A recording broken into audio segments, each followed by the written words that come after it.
Hello all. So I've had a few people ask me, what do I do when I'm smudging my home or cleansing the aura of myself or somebody else with sage? The tools that I typically use are going to be a feather, white sage, an abalone shell, candle,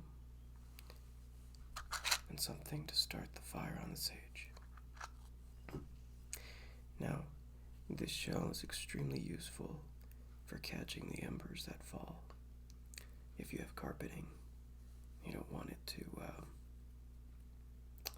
burn some of the carpeting, and it will happen. You'll get black spots. I speak from experience.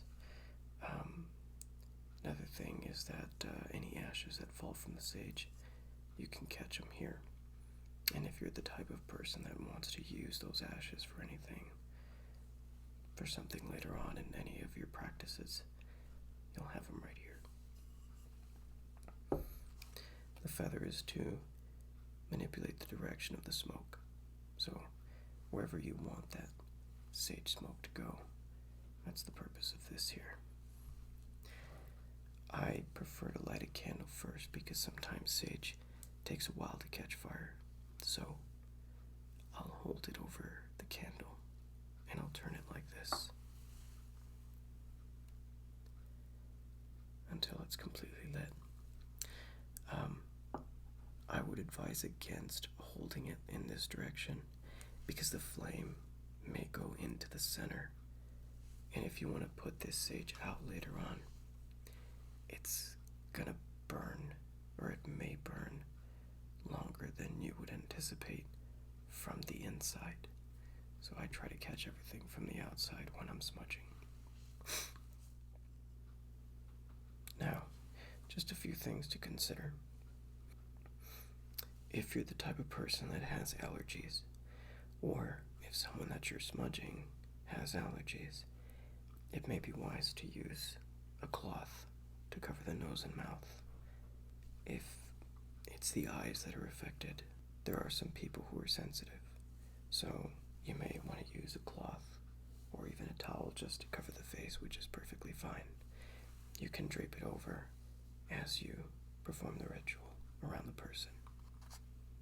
So let me just say that, in case any of you guys are wondering, this is not a sponsored video, but I do get my supplies from JT Local, and I'll make sure to drop a link in the description below. Now, sage is something that can be used by anybody who wants to perform a smudging, cleansing in their home for themselves or somebody else. It is used in certain shamanic practices. Native Americans, some Native Americans use sage, or quite a few I should say. It is used by some people who practice curanderismo. So you don't have to be of any of these cultures or specific practices to use sage. You just want to make sure that you take the proper precautions when using sage. So what I've mentioned is really just the most important things. One other thing I will mention is to never leave a flame or burning smudge stick left unattended. And that's just to avoid any kind of a fire hazard. So keep it with you, or keep it in a clear table where nothing can catch fire, and make sure that if you are going to leave the sage stick, to put it out, and you can use the abalone shell just by turning it like so.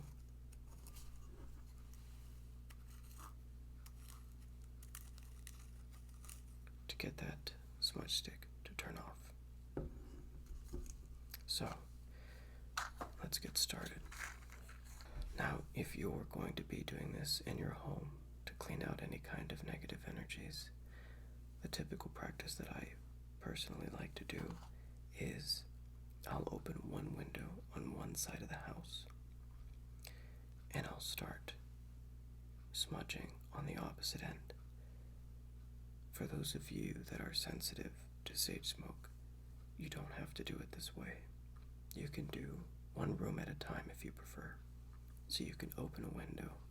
I would at least advise closing the door, leaving the window open, and then lighting your sage and going around all corners of the room, sides, underneath or behind any objects, around the objects.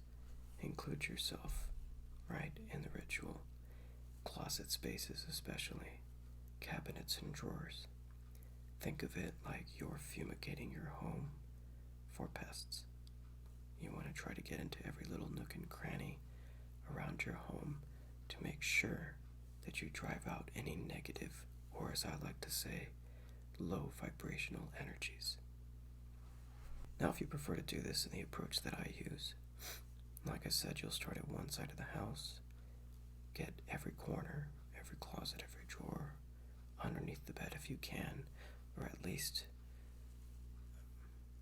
around the perimeter, and just allow the smoke. You can direct that smoke with the feather under the bed, and that'll work just fine as well. And then I'll work my way from that side of the house all the way to the opposite end with the open window.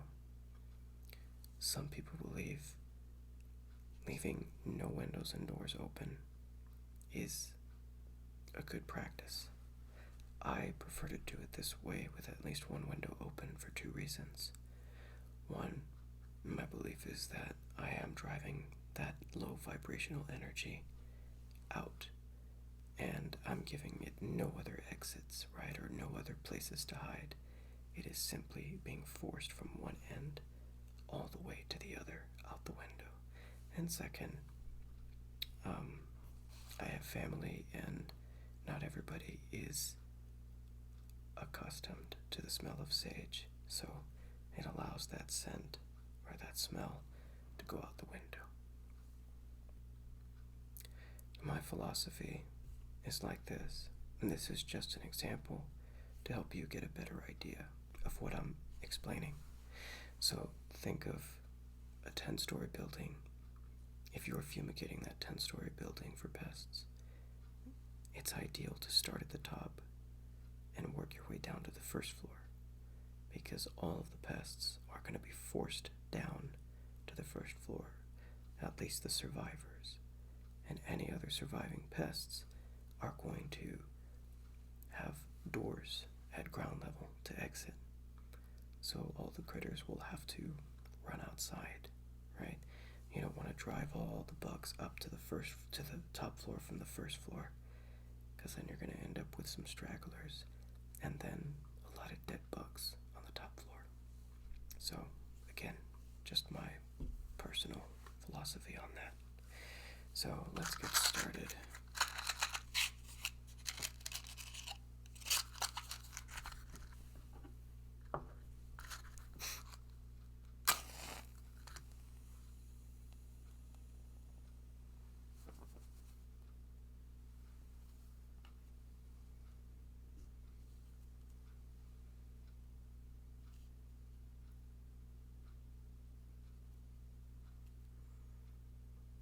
And you can just turn your sage just over the flame.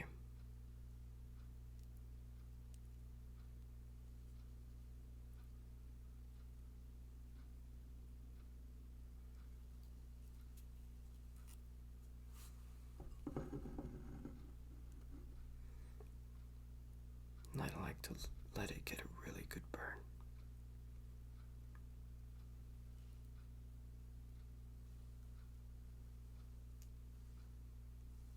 See, you can do a little bit more than that.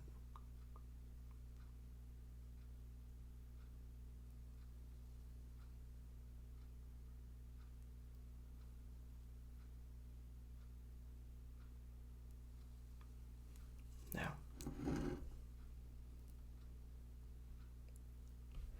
in some practices, you are not to blow on the sage.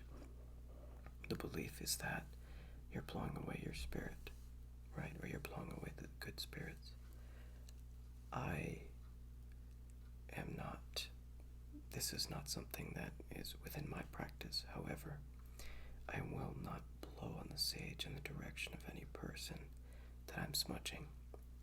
So I may turn the sage away from the person.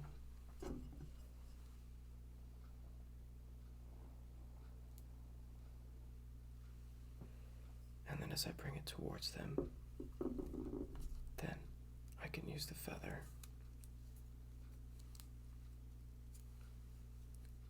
to guide that smoke. Right. And I keep the candle going because sometimes I may have, if I'm doing this particular smudging for a group of people, I can come right back to the flame.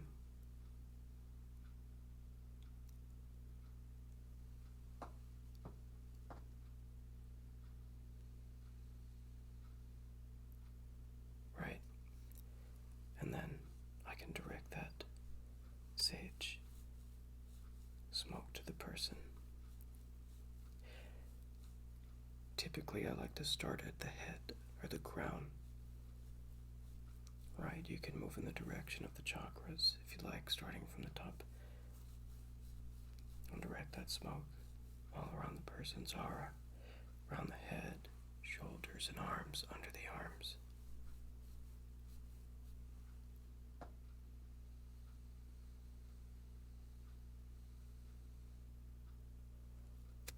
And work your way down to the waist, right, all around the abdomen, the front and the back. Down to the legs, everywhere, underneath, behind, in front, between. You may ask the person to lift their foot. And you can ask them to just pick up the leg, the foot from behind and go behind so that they're not in an awkward position. Or you can have your client sitting down. If they're in a seated position, it's a lot easier to get under the feet. So just work your way just all around the person's aura, just cleansing any negative energies, right? And that's really all there is to it. Just giving the person a complete bath in sage smoke. If you're doing this for yourself, same concept all around, underneath the arms, front and back as best you can. Okay? Be wary of the fact that sometimes embers will jump from your smudge stick. So you don't want to be so close that when you're smudging someone or yourself, that it lands on the person's face or skin, or possibly the eyes. Okay? So always ask the person, especially when you're working around them, around the face area, to close their eyes. 1, to protect them from the smoke, and 2, again, from any of those embers, but don't stand so close. Just keep at least a foot and a half of distance around them.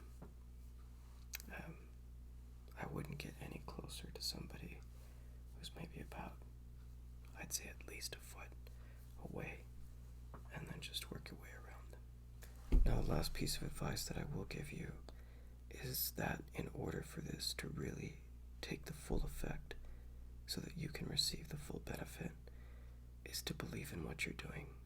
So, if your intention is to remove negative energies from your house, from your home, from your space, wherever you are, set that intention. Let the intention go, but believe in it. The more you believe in it, the more powerful the effect will be. And, of course, keep a clear mind. Try to keep any negative thoughts or emotions away. Just let them go. And just have faith in what you're doing and in your practice. You'll have much better results if you truly believe in what you're doing. Now, I know I didn't mention this before, but after clearing your home of any negative or low vibrational energies, you want to reinforce positive energy, right? Palo Santo is excellent for this. So, after you've gone through your entire home, allow the smoke to clear out, and exit from your open window. Light some Palo Santo, and repeat the same steps. Start from the opposite end of your home.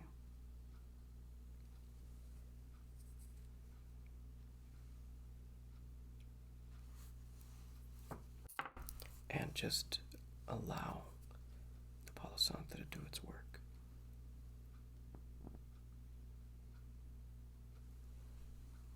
Right. Go through all the corners of your home. Work your way down from one side all the way to the other. You can use this around a person as well. Palo Santo doesn't typically have embers jumping from it, in my experience, as often as sage. So you can definitely use this to reinstate that positive energy into a person's aura. I like to do it around the hands, the palms of each hand, right? Don't touch the person because that might burn them. Just go around in the same motions that you did with the sage. You repeat that with the Palo Santo.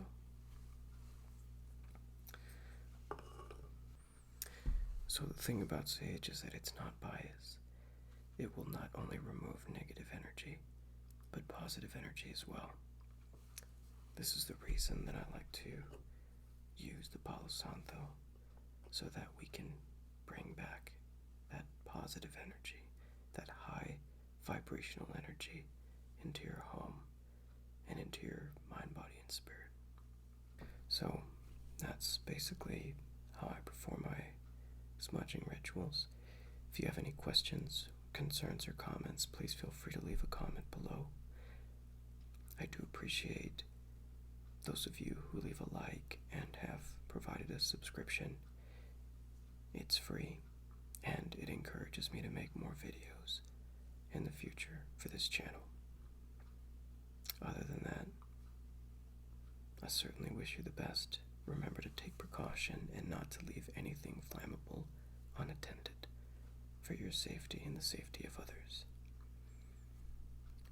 Other than that, love and light be with you. I'll catch you later.